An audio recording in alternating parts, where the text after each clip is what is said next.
राई, जो गांव में सिर्फ कचरा बीनने वाला गरीब लड़का था, उसने अपने सालों पुराने प्यार को आज आवाज देने की ठानी। उसके सामने पायल खड़ी थी। राई ने अपने फटेहाल कपड़ों की परवाह न करते हुए अपने कांपते होंठों से बात शुरू की। पायल, मैं तुमसे एक बात कहना चाहता हूँ, मना मत करना, पायल ने कोसते हुए कहा। कौन सी बात, जल्दी बोलो।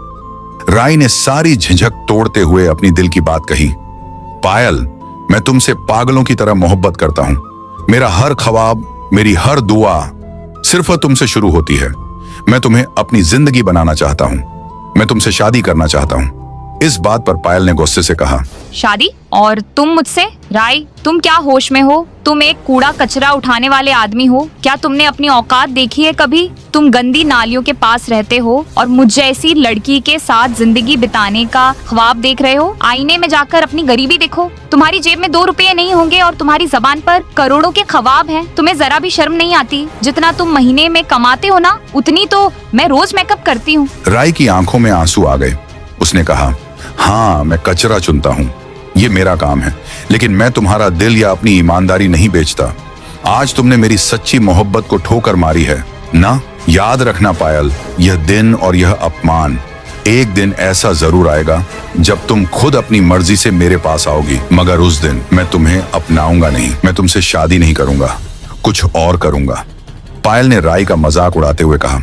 कुछ और करोगे? तुम जैसे टूटे फूटे लोग धमकी नहीं दिया करते। तुम जैसे लोग तो बाजार में खुद बिकते हैं। राई, ये बात तुम अच्छी तरह अपने गंदे दिमाग में बिठा लो। इसके बाद दोनों अलग अलग दिशाओं में चल दिए। राई का दिल टूट चुका था, मगर उसकी आंखों में अंगारे जल रहे थे। कई दिनों तक राई अपने टूटे हुए दिल के साथ खामोश और टूटा सा रहा। उसके होंठों पर न कोई बात आती थी, न चेहरे पर कोई मुस्कान। वह बस अकेले में रोया करता। एक दिन गली के कुछ बेरोजगार बूढ़ों ने उसे ज्ञान दिया। देखो राई बेटा, जिंदगी में दुख तो आते जाते रहते हैं, लेकिन तुम ऐसे हार मानकर मत बैठो। जिंदगी किसी के लिए रुकती नहीं है। आगे बढ़ो, शादी कर लो। एक जीवन साथी आएगा तो तुम्हारी उलझी हुई जिंदगी फिर से संभल जाएगी। अकेलेपन से तंग आकर राई ने फिर रूपा नाम की एक लड़की से शादी कर ली। उसने सोचा था कि प्यार नहीं तो कम से कम सहारा तो मिलेगा, मगर गरीबी की छाया इतनी गहरी थी कि नया रिश्ता भी उसमें घुटन महसूस करने लगा। भूख और तंगी ने उनके रिश्ते को कमजोर कर दिया था। रूपा ने कहा, बस बहुत हो गया राई, 1 साल हो गया हमारी शादी को, पर यह क्या, वही गरीबी, वही भूख। मैं इस तंगी भरी जिंदगी से थक चुकी हूँ। राई, तुम्हारे 2 छोटे बच्चे बीमार पड़े हैं और तुम्हारे पास इलाज तक के पैसे नहीं है। हम 2 दिन से भूखे हैं और घर में राशन का एक दाना भी नहीं है। मैं अब इस गरीबी से तंग आ चुकी हूँ। मैं अब यहाँ नहीं रह सकती। मैं अपने बच्चों को लेकर मायके जा रही हूँ। रूपा अपने बीमार बच्चों को लेकर राई को बीच राह में छोड़कर चली गई। वो भला करती भी क्या? राई को बहुत बुरा लगा। उसके अंदर एक भयानक तूफान चल रहा था। उसने अपने आप को कोसते हुए कहा, वाह रे मेरी किस्मत, पहले मेरी मोहब्बत पायल मुझे धोखा देकर चली गई और अब जिंदगी संभालने वाली मेरी बीवी रूपा भी मुझे छोड़ गई। शायद इस दुनिया में सब कुछ सिर्फ पैसा ही है। पैसा होगा तो रिश्ते बनेंगे, लोग जुड़ेंगे, प्यार मिलेगा, वरना कोई अपना नहीं रहता। बस अब बहुत हो गया। अब मैं दिल लगाकर, जान लगाकर और अगर जरूरी हुआ तो कुछ भी करके दिखाऊंगा। अब मैं कूड़ा कचरा नहीं, सिर्फ दौलत चुनूंगा। फिर उसके बाद राई ने बोरा उठाया और अपनी जिंदगी को बदलने के लिए घर के बाहर निकला। राई ने गहरी सांस ली और अपने गांव की छोटी तंग गलियों से अपनी जिंदगी को बदलने के सफर पर निकल पड़ा। जब वह मेन सड़क पर आता तो लोग उसे देखकर कानाफूसी करते। बच्चे और आवारा लड़के उसे देखकर मजाक उड़ाते, क्योंकि उसकी हालत अभी भी वही पुरानी थी। अरे देखो देखो, कूड़ा बीनने वाला आ गया। इसकी बीवी इसे छोड़कर चली गई, लेकिन अब यह शोर राई के लिए महत्वपूर्ण नहीं था। एक दिन राई ने पुराने ढेरों को छोड़कर एक नया कोना चुना, जहां अब तक उसने छानबीन नहीं की थी। राई ने बाजू की तरफ इशारा करते हुए कहा, चलो आज उस तरफ देखते हैं, शायद किस्मत आज अपना दरवाजा खोल दे। वह एक कचरे के डिब्बे के पास आया, जब अचानक उसकी नजर एक अजीब चीज पर पड़ी। एक बोरा दिखाई दिया, लेकिन यह बाकी कचरे जैसा नहीं था। ये बोरा बिल्कुल साफ था, जैसे लगभग नया हो। उस पर न तो कीचड़ लगा था और न ही कोई गंदा दाग था। यह देखकर राई अचंभा हुआ। राई ने उत्सुकता से वह बोरी की रस्सी खोली और अंदर देखा तो उसके हाथ थर थर कांपने लगे। बोरे के अंदर कड़क नोटों की गड्डियां भरी थी। राय की आंखें उन नोटों की चमक से चौंधिया गईं। ये इतना अविश्वसनीय था कि वह घुटनों के बल वहीं कीचड़ के पास बैठ गया। उसने सोचा, क्या यह सच है? मैं कोई सपना तो नहीं देख रहा। उसे लगा कि आसपास के लोग भी सुन लेंगे। उसने घबराकर चारों तरफ देखा। वह डर के मारे पसीना पसीना हो गया। फिर उसने एक गहरी सांस ली, अपने डर को दबाया और उस वजनदार बोरे को अपनी पीठ पर लादा। यह बोरा अब कचरा नहीं, उसका भविष्य था और तेजी से अपनी झोंपड़ी की तरफ चल पड़ा। उसे शक हुआ जैसे कुत्ते का भौंकना, किसी के कदमों की छाप, दूर से आती बातों की सरसराहट, हर आवाज जैसे उसके पीछे चल रही हो। झोंपड़ी पहुंचते ही उसने दरवाजा अंदर से बंद किया, बोरे को टेबल पर रखा। दिल तेजी से धड़क रहा था। बार बार वो दरवाजे से झांकता, कहीं कोई पीछे तो नहीं आ गया। जब यकीन हुआ कि आसपास कोई नहीं, राय ने टेबल पर रखे बोरे की टाइट रस्सी कांपते हाथों से खोली। राय ने गड्डी उठाकर उसे गिनना शुरू किया। वह ध्यान से नोटों को गिन रहा था। गिनते गिनते उसके होंठ सूख गए, पर पैसा खत्म होने का नाम नहीं ले रहा था। राय ने सोचा, सिर्फ एक गड्डी में लाख, और ये इतनी सारी गड्डियां हैं। इसका मतलब ये तो करोड़ में है। इतना ज्यादा पैसा, इतना पैसा ये कोई आम आदमी नहीं छोड़ सकता। कहीं ये किसी बड़े नेता या किसी खतरनाक गुंडे का तो नहीं। अगर उन्होंने इसे ढूंढना शुरू कर दिया तो क्या होगा? अगर पुलिस मेरे पास आ गई तो क्या होगा? मैं उन्हें क्या जवाब दूंगा? मुझे चोरी के इल्जाम में फंसा दिया गया तो क्या होगा? अगर किसी को पता चल गया तो लोग उसे चोर कहेंगे, पुलिस पकड़ लेगी या असली मालिक आ जाएगा। यह ख्याल आते ही राय के अंदर हलचल मच गई। रात भर वह जागता रहा। वो कोने की तरफ जाता और बार बार बोरी के पास जाकर हर दम उस बोरी को घूरता रहता। उसने सोचा, अगर समझदारी से काम लूं तो सब बदल सकता है। सबसे पहले उसने एक गड्डी निकालकर नया घर खरीदने की ठानी। उसने मालिक को झूठ बोला, साहब मैंने इस घर को खरीदने के लिए लोन उठाया हूं, मुझे ये घर खरीदना है। मालिक सच मान गया। फिर राय ने उसे पैसे दिए और फिर वह घर राय के नाम हो गया। वो समझ गया ये दौलत उसका इम्तिहान है, वरना वरदान नहीं। मोहल्ले वाले हैरान थे। अरे ये कबाड़ चुनने वाला अचानक कैसे बदल गया? लोग बोलते, ओहो राय, क्या बात है, कोई लॉटरी लगी है क्या? राय बस मुस्कुरा देता। दिल के अंदर एक राज छुपा था, ऐसा राज जो दौलत का था मगर सुकून छीनने वाला। कुछ हफ्ते बाद उसने अगला कदम उठाया। गांव की मेन सड़क पर एक छोटी सी किराने की दुकान खोली। पहले दिन सिर्फ दाल चावल नमक रखा।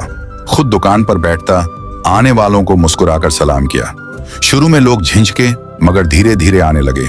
दुकान चल निकली। आटे की बोरियां, तेल के डिब्बे, मसाले, साबुन सब बिकने लगे। राय ने इस पूरे दौर में बड़ी एहतियात बरती। उसने कभी उसका दिखावा नहीं किया। वो जानता था अगर जरा भी चमक दमक दिखाई तो लोग सवालों की बौछार कर देंगे। कभी कभी मोहल्ले की बुजुर्ग औरतें उसे कहती, राय भैया तुम तो बहुत बदल गए हो। वो बस मुस्कुरा देता। वक्त गुजरता गया। राय ने कारोबार बढ़ाया। कुछ महीनों बाद उस बोरी से थोड़ा और पैसा निकाला और एक छोटा सा गोदाम शुरू किया। माल ढोने के लिए एक पुरानी ट्रक खरीदी और वह ट्रक रोज माल एक्सपोर्ट करती। अब वह सिर्फ बेचने वाला नहीं बल्कि सप्लाई करने वाला बन गया था। गांव के लोग अब उसे रायलाल कहकर पुकारने लगे, जैसे वह कोई बड़ा व्यापारी हो।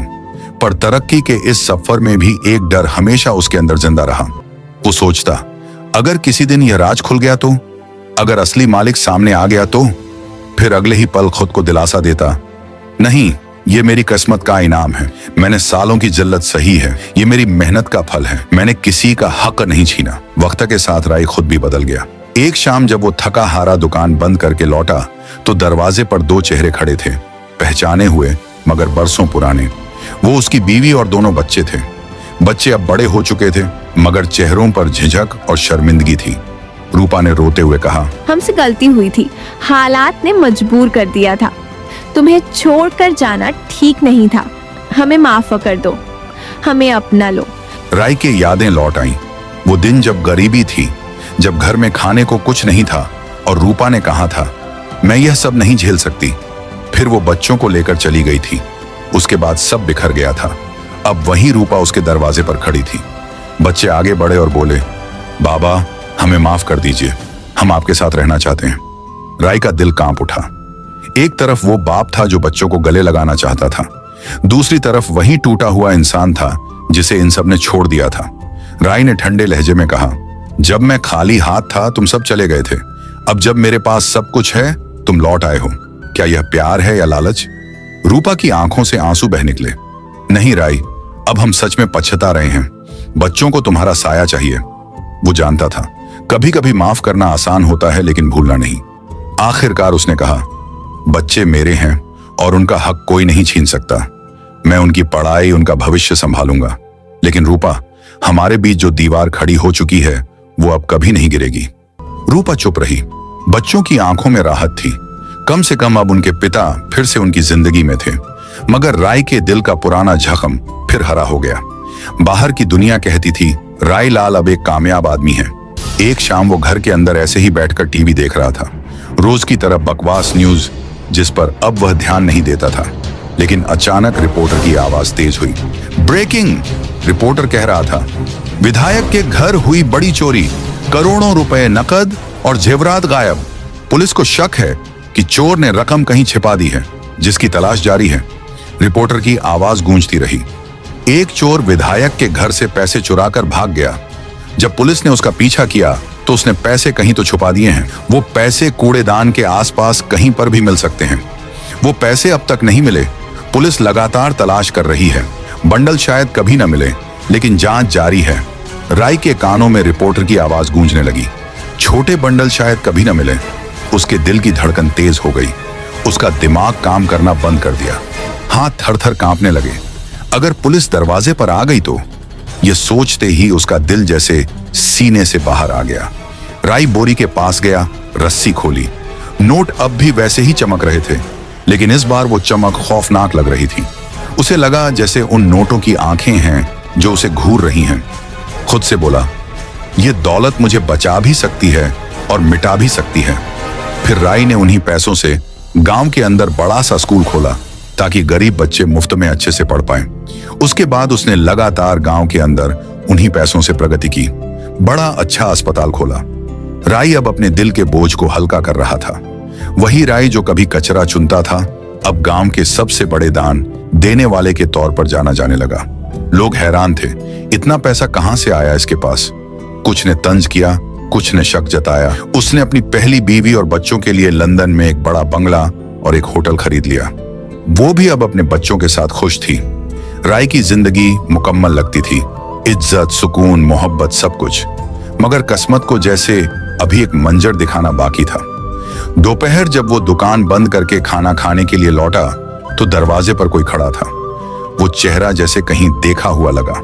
वो वही पायल थी जिसने कभी कहा था, तुम कूड़ा चुनते हो, फकीर हो, मुझ जैसी लड़की से शादी का सोचते हो। उसने रोते हुए राय से कहा, घर चलाने के लिए कुछ नहीं बचा, मुझे मदद चाहिए राय, बस थोड़े पैसे। मैं जानती हूँ तुम अब बहुत बड़े आदमी हो, मेरी मदद कर दो। फिर राय ने बोला, मैं तो भिखारी हूं ना, तुमने मुझे भिखारी बनाकर ठुकरा दिया था। भिखारी को तो पैसे दिए जाते हैं, मगर तुम तो भिखारी से पैसे लेने के लिए आई हो। आज तुम्हें मेरे पैसों की और मेरी जरूरत है। आज मैं तुमसे जो चाहूं वो करवा सकता हूं, लेकिन मैं ऐसा नहीं करूंगा। मैंने अब शादी कर ली है और मेरे बच्चे भी हैं। मैं बस अब तुम्हारी मदद कर सकता हूं। तुम्हें किसी भी चीज की जरूरत हो, कभी भी हो, आ जाना। ये बोलकर राय ने पायल को पैसे दिए। उसके बाद पायल शर्मिंदगी से वहां से चली गई। तो दोस्तों, अगर आपको ये स्टोरी पसंद आई हो तो एक लाइक। आपको राय का गरीब से अमीर तक का सफर कैसा लगा वो जरूर बताइए।